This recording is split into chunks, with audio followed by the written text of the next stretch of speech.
제가 볼 때는 이제 정통 우파 사상 가지신 분들 가운데 투표장 가가지고 이재명 찍는 사람은 없을 겁니다. 근데 지금 답답한 건 있는 거죠.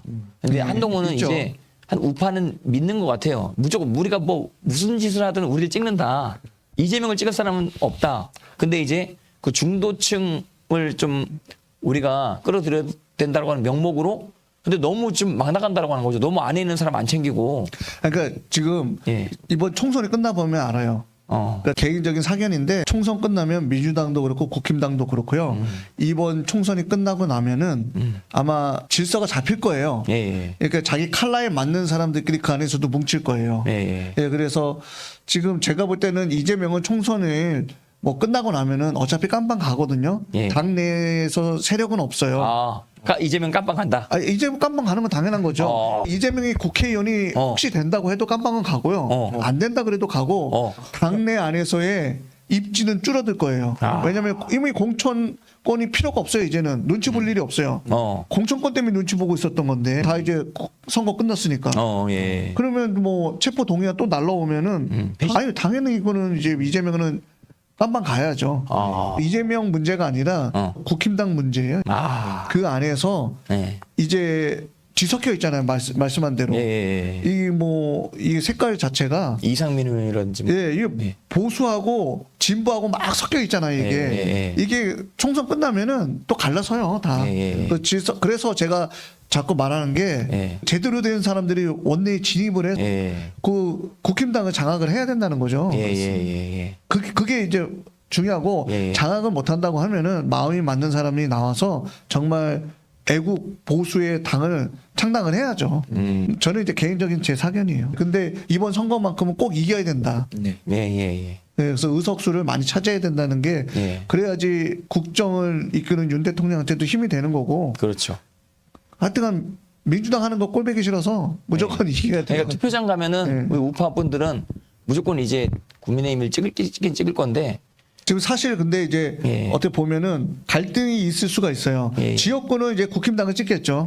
근데 이제 그 비례대표 정당이 있잖아요. 그렇죠. 우파가 생각했을 때 이제 몇 개 당들이 있겠죠. 그래서 어디를 찍어주느냐. 이제 거기에 대해서 이제 고민하시는 분들이 있을 수 있다라는 거죠.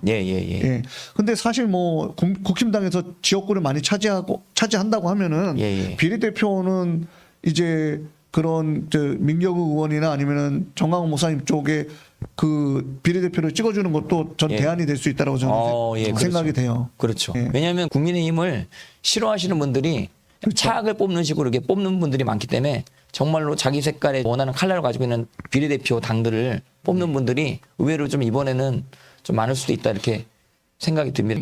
질문 한 가지 드리겠습니다.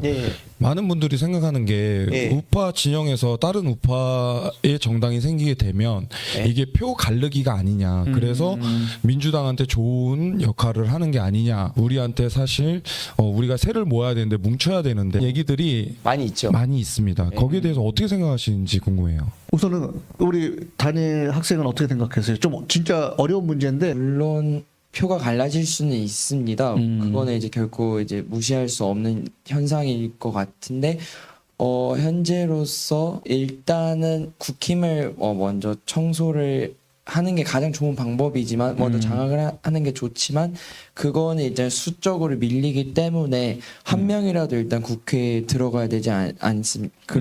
들어가야 되는데 이제 싸울 줄 아는 이제 투사들이 한 명이라도 들어가야 하기 때문에 그 부정선거라는 그 타이틀을 가지고 뚜렷한 비례정당 하나 정도는 필요하다고 저는 생각합니다. 욕을 먹더라도 이건 일단 밀고 나가야 돼요.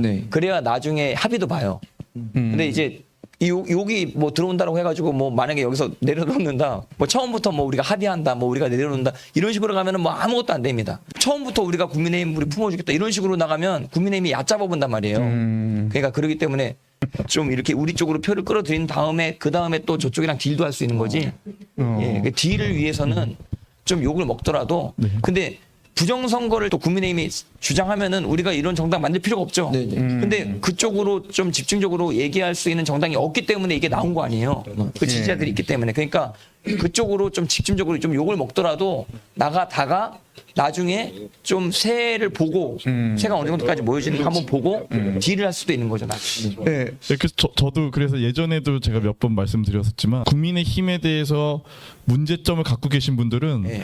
투표소 갈 때까지 국힘을 지지한다는 말 절대 하면 안 돼요. 자기는 윤석열을 지지하지 않습니다. 그렇죠. 이렇게 계속 그게 압박이 됩니다. 표에서 국힘을 찍었다 할지라도 말하지 마십시오. 그리고 계속해서 국힘 문제 있다 이 얘기만 하시면 됩니다.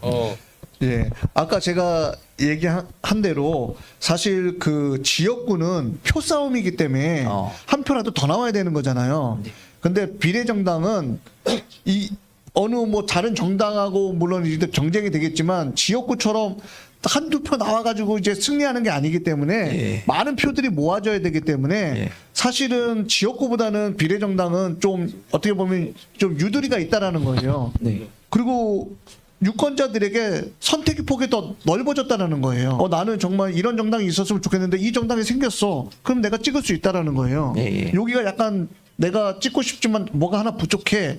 그랬던데 이 정당이 이걸 채워줬어. 그럼 내가 찍을 수 있다라는 거예요. 이런 걸로 좀 봐야 될 것 같고 물론 이제 표를 나눠 먹기라고 생각할 수 있지만 그 표가 원래 자기 표가 아닐 수도 있는 거예요.